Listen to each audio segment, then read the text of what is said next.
नमस्कार दोस्तों, आपका स्वागत है। आज की हमारी कहानी का शीर्षक है सम्मान का पाठ। तो आइए स्टार्ट करते हैं। अंजलि एक मध्यम वर्गीय परिवार की एक महत्वाकांक्षी और होनहार लड़की थी।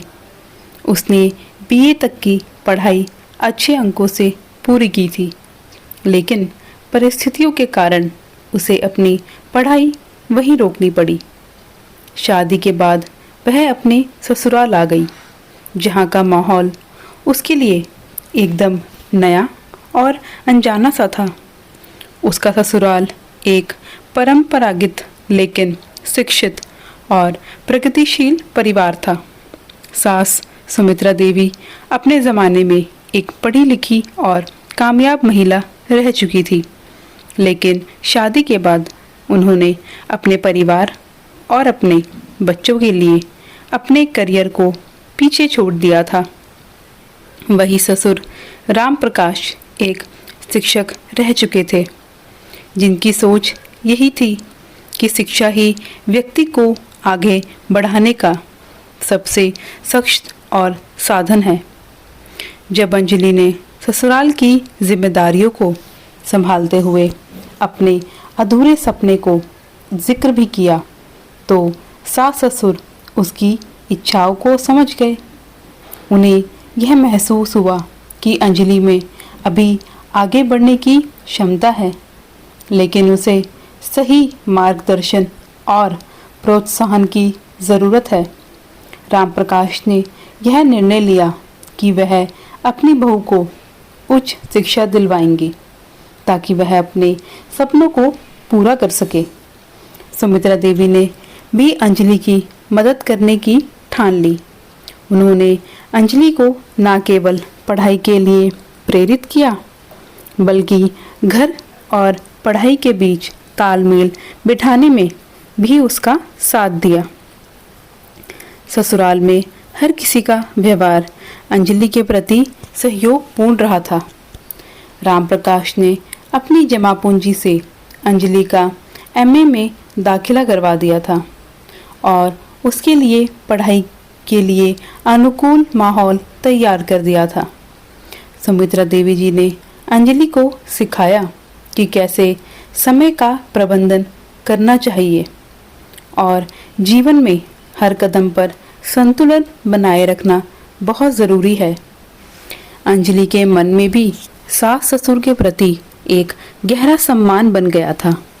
उसे विश्वास हो गया था कि उनकी मदद से वह अपने लक्ष्य को हासिल कर ही लेगी।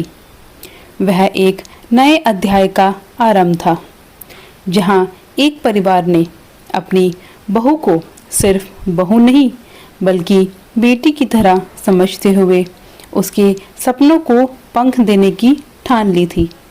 अंजलि भी इस सहयोग से प्रेरित होकर अपने जीवन को नई दिशा देने के लिए पूरी मेहनत भी करने लगी और वो यह संकल्प भी ले चुकी थी। अंजलि के एमए की दाखिला भी हो चुका था। पढ़ाई के साथ साथ घर की जिम्मेदारियों को निभाना उसके लिए आसान नहीं था। सास सुमित्रा देवी और ससुर राम प्रकाश ने उसे हर संभव मदद दी, लेकिन समाज और रिश्तेदारों की बातें सुनकर अंजलि कई बार हिम्मत हारने भी लगती थी। एक दिन अंजलि थकी थकी सी अपने कमरे में बैठी थी। उसके हाथ में किताब थी, लेकिन ध्यान कहीं और ही था। सुमित्रा देवी ने उसे देखा और पास आकर बैठ गई। सुमित्रा देवी जी ने कहा, अंजलि क्या हुआ? किताबें तो खोल रखी है, लेकिन चेहरा बता रहा है कि तुम्हारा मन कहीं और ही है। अंजलि ने आंखें भरते हुए कहा, माँ जी, कभी कभी मुझे ऐसा लगता है कि मैंने गलत फैसला ले लिया है। घर का काम, पढ़ाई, सब कुछ संभालना इतना मुश्किल हो रहा है। ऊपर से पड़ोस की चाची और रिश्तेदारों की बातें कहते हैं कि बहू घर संभालने के लिए होती है, पढ़ाई करने के लिए नहीं। सुमित्रा जी मुस्कुराते हुए बोली, अंजलि, दुनिया की बातें सुनने लगोगी तो तुम अपनी मंजिल से भटक जाओगी। ये बात हमेशा याद रखो कि जब कोई कुछ अलग करने की कोशिश करता है तो लोग उसे रोकने की कोशिश ज़रूर करते हैं, लेकिन तुम्हें अपने सपने और मेहनत पर विश्वास रखना ही होगा। और जहाँ तक घर के काम की बात है, मैं हूँ ना संभालने के लिए, अंजलि कहती है। लेकिन माँ जी, कभी कभी लगता है कि मैं घर के प्रति अपनी जिम्मेदारियां निभाने में पीछे रह रही हूँ। आप और बाबूजी मेरे लिए इतना कर रहे हैं। सुमित्रा जी ने प्यार से उसके सिर पर हाथ रखते हुए कहा, बेटी, यह हमारा कर्तव्य है। तुम इस परिवार का हिस्सा हो और तुम्हारी सफलता ही हमारी ही खुशी है। ससुराल में जहाँ सुमित्रा देवी हर दिन अंजलि के काम में हाथ बटाती, वहीं राम प्रकाश जी उसकी पढ़ाई से जुड़ी ज़रूरतों का ध्यान रखते। राम प्रकाश जी ने एक दिन अंजलि से कहा, बेटा, कल तुम्हारा मिड टर्म एग्ज़ाम है ना? मैंने तुम्हारे लिए कुछ पुराने नोट्स तैयार किए हैं, हो सकता है ये तुम्हारे काम आ जाए। अंजलि ने हैरान होकर कहा, बाबूजी, आप कब से मेरे लिए यह सब कर रहे हैं? राम प्रकाश जी ने हंसते हुए बोला, तुम्हारी पढ़ाई सिर्फ तुम्हारा सपना नहीं है, यह हमारा भी सपना है। तुम अपना ध्यान पढ़ाई पर लगाओ, बाकी हम सब देख लेंगे। हालांकि अंजलि को अपने ससुराल का पूरा समर्थन मिल रहा था, लेकिन कॉलेज में भी उसे कई तरह की चुनौतियों का सामना करना पड़ रहा था। सहपाठी कई बार उसकी उम्र और शादीशुदा जिंदगी और स्थिति का मजाक बनाते थे। सहपाठी मंजू ने मजाक उड़ाते हुए कहा एक दिन, तुम्हें अब पढ़ाई की क्या ज़रूरत है अंजलि? अब तो तुम्हें जो मिलना था वो मिल ही चुका है। शादी के बाद तो तुम्हें बस रसोई संभालनी चाहिए। लेकिन अंजलि ने मजबूती से उसका जवाब दिया, रसोई संभालना मेरी जिम्मेदारी नहीं है, लेकिन अपने सपनों को पूरा करना मेरा हक है और एक महिला दोनों काम कर सकती है। इस तरह अंजलि धीरे धीरे अपने आत्मविश्वास को मजबूत कर रही थी। उसकी मेहनत और सास ससुर का समर्थन उसे हर दिन आगे बढ़ने के लिए प्रेरित करता था। रात को जब वह पढ़ाई करते करते थक जाती तो सुमित्रा देवी उसके लिए चाय बनाकर लाती और प्यार से कहती, थोड़ा आराम कर लो बेटा, लो ये चाय पी लो, थोड़ी देर बाद पढ़ लेना। जब तुम सफलता की सीढ़ी पर चढ़ोगी तब यह सारी थकान तुम्हें मीठी सी लगेगी। अंजलि ने ससुराल के सहयोग और अपनी मेहनत से धीरे धीरे वह आत्मविश्वास हासिल भी कर लिया, जो उसे समाज की बाधाओं को पार करने और अपनी पढ़ाई को सफलतापूर्वक पूरा करने में मदद करता। अब तो अंजलि की मेहनत और सास ससुर के समर्थन का फल उसे तब मिला जब उसने एमएससी की डिग्री उत्कृष्ट अंकों के साथ हासिल कर ली। इसके बाद उसे एक बड़ी सी कंपनी में नौकरी भी मिल गई। कुछ ही वर्षों में अंजलि ने अपनी मेहनत और कुशलता से कंपनी में ऊंचा पद हासिल कर लिया। अब वह एक कामयाब महिला बन चुकी थी, जो न केवल आर्थिक रूप से स्वतंत्र थी, बल्कि समाज में उसका रुतबा भी बढ़ गया था। ससुराल वाले उसकी सफलता पर अब गर्व महसूस भी करते थे और राम प्रकाश जी हर किसी से कहते थे, अंजलि ने जो किया है वह आसान नहीं था। उसने पढ़ाई और घर दोनों को संभाला है। यह सच में हमारे परिवार की शान है। सुमित्रा देवी जी भी उसकी तारीफ करते नहीं थकती थी। लेकिन जैसे जैसे अंजलि का कद बढ़ा, उसके व्यवहार में बदलाव आने लगा। अब वह छोटी छोटी बातों पर चिड़चिड़ाने लगी थी। सास ससुर की सलाहों को वह अनसुना कर देती थी। एक दिन सुमित्रा देवी ने देखा कि अंजलि फोन पर किसी से बात कर रही थी। उसका स्वर काफी कठोर भी था। अंजलि फोन पर कह रही थी, माँ जी को बोलिए कि मुझे इन पुराने तरीकों की बातों में कोई दिलचस्पी नहीं है। मैं आज की दुनिया में जीती हूँ और मुझे पता है कि मुझे क्या करना है। सुमित्रा देवी ने यह सुना, लेकिन उन्होंने कुछ नहीं कहा। धीरे धीरे अंजलि घर के कामों में मदद करना तो दूर, सास ससुर से बात करने तक में रूखापन दिखाने लगी थी। एक दिन जब राम प्रकाश जी ने उसे कहा, अंजलि, तुमने जो मुकाम हासिल किया है वह बहुत ही बड़ी बात है, लेकिन यह मत भूलो कि जहाँ हो वहाँ तक पहुँचने में हमारा भी सहयोग का एक हिस्सा रहा है। अंजलि अभिमान भरे स्वर में बोली, बाबूजी, मैंने अपनी मेहनत से सब कुछ हासिल किया है। आपके सहयोग का मैं आभारी हूँ, लेकिन मेहनत तो मेरी ही है ना।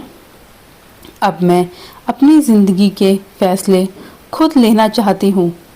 सुमित्रा देवी जी ने यह सब चुपचाप देखा। उन्हें महसूस हुआ कि अंजलि को अपनी सफलता का अभिमान हो गया है और वह सच्चाई भूल गई है। सुमित्रा देवी जी ने अंजलि के बदलते व्यवहार को कई दिनों तक चुपचाप देखा। उन्होंने महसूस किया कि अंजलि को उसकी गलती का एहसास कराने का अब समय आ गया है, लेकिन उन्होंने तय किया कि यह सबक केवल शब्दों से नहीं, बल्कि एक अनुभव के जरिए सिखाया जाएगा। उन्होंने अपनी पुरानी कुशलता और अनुभव का इस्तेमाल करते हुए एक योजना बनाई। सुमित्रा देवी ने अंजलि की कंपनी के एक प्रोजेक्ट के बारे में सुना, जिसमें उनकी विशेषताएं काम आ सकती थी। उन्होंने राम प्रकाश जी से अपने विचार साझा किए। सुमित्रा जी ने कहा, राम जी, मैं सोच रही हूँ कि अंजलि को उसकी गलती का एहसास कराना या सही है या नहीं। यह मौका अभी आ सकता है। वह आजकल मानने लगी है कि उसके सास ससुर पुराने ख्याल वाले हैं और उन्हें आज की दुनिया की बिल्कुल भी समझ नहीं है।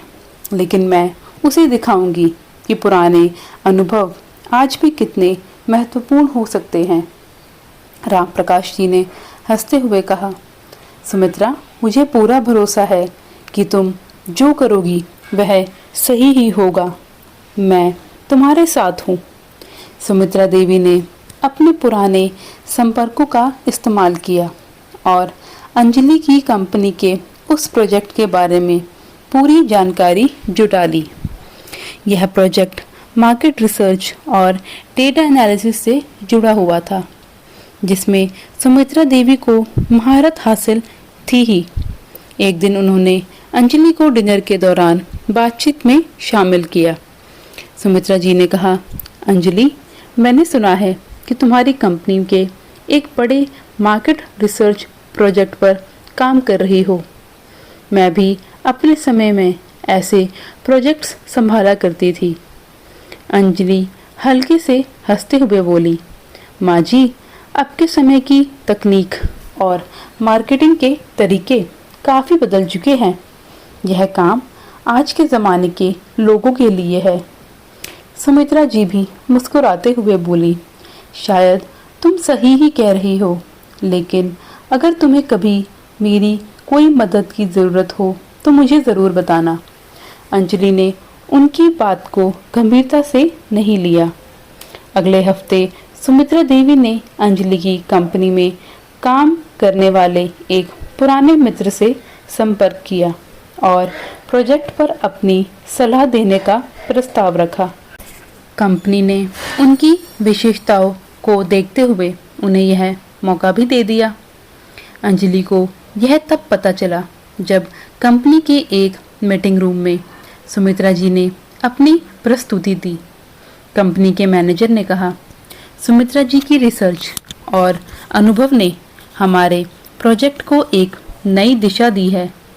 हमें उनकी सुझावों से बहुत फ़ायदा भी हुआ है। अंजलि यह देखकर हैरान रह गई कि उसकी सास, जिसे वह पुराने ख्यालों वाली मानती थी, कंपनी के सबसे जटिल प्रोजेक्ट को बेहतर तरीके से संभाल रही थी। मीटिंग के बाद अंजलि सीधा सुमित्रा देवी जी के पास गई। अंजलि आश्चर्य और शर्मिंदगी के साथ बोली, माँ जी, मुझे नहीं पता था कि आप इतने अनुभव और ज्ञान की धनी हैं।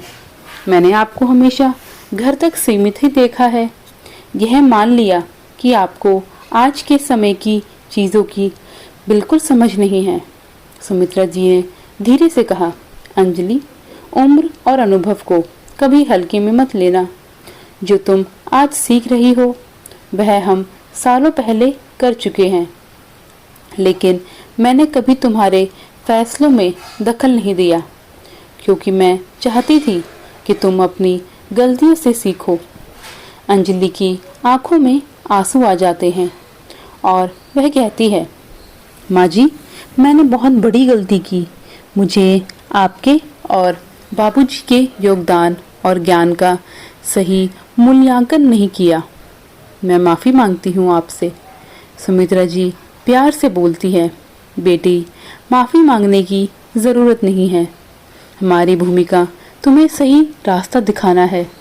बस यह याद रखना कि जो ऊंचाई पर पहुंचता है उसे विनम्रता और अपनी जड़ों का सम्मान कभी नहीं भूलना चाहिए। सुमित्रा जी ने कहा, सफलता का मतलब है विनम्रता। जो ऊंचाई पर पहुंचने के बाद अपनी जड़ों को भूल जाए वह कभी सच्चा सम्मान नहीं पा सकता। परिवार का प्यार और सहयोग तुम्हारी सबसे बड़ी ताकत होते हैं। इसे कभी अनदेखा मत करना। यह सुनते ही अंजलि के मन में सास और ससुर के लिए एक गहरा पछतावा उमड़ पड़ा। इस घटना के बाद अंजलि ने अपने सास ससुर के प्रति अपना रवैया पूरी तरह बदल दिया। उसने समझ लिया कि सफलता का असली मूल्य अपनों के योगदान को पहचानने और उनका सम्मान करने में है। परिवार में फिर से खुशी और सामंजस्य लौट आया। अंजलि की सोच और व्यवहार में आया परिवर्तन उसके जीवन का सबसे महत्वपूर्ण मोड़ बन गया। सुमित्रा देवी जी ने एक छोटे से कदम से न केवल अंजलि को उसकी गलती का एहसास कराया, बल्कि उसे यह भी सिखाया कि जीवन में विनम्रता और अपनों का सम्मान कितना महत्वपूर्ण होता है। अब अंजलि पहले से कहीं अधिक संवेदनशील और समझदार हो गई थी। उसने महसूस किया कि उसकी सफलता में उसके सास ससुर का कितना बड़ा योगदान रहा है और कितना महत्वपूर्ण भी। उसने तय किया कि अब से वह न केवल अपने परिवार का सम्मान करेगी, बल्कि अपने ज्ञान और उपलब्धियों को भी दूसरों की मदद के लिए इस्तेमाल करेगी। अंजलि ने अपने दिनचर्या में बदलाव किया।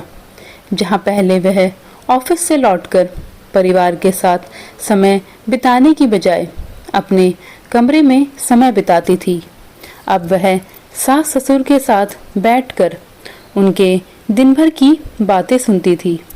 राम प्रकाश जी के लिए वह अक्सर उनकी पसंदीदा चाय बनाकर भी लाती और सुमित्रा देवी जी के साथ घर के कामों में हाथ बटाने लगी।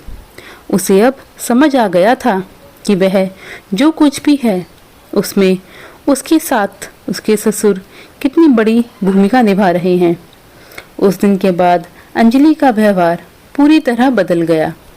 उसने सास ससुर को पूरे दिल से सम्मान देना शुरू कर दिया और उनकी सलाह को महत्व देने लगा। उसने यह भी समझ लिया कि सच्ची सफलता वही है जिसमें अपनों का साथ और उनका आशीर्वाद शामिल हो। तो दोस्तों, यह थी हमारी आज की कहानी। आपको कैसी लगी कमेंट कर ज़रूर बताएं। और अगर आप मेरे चैनल पर नए हैं तो इसे सब्सक्राइब भी ज़रूर कर लें। धन्यवाद।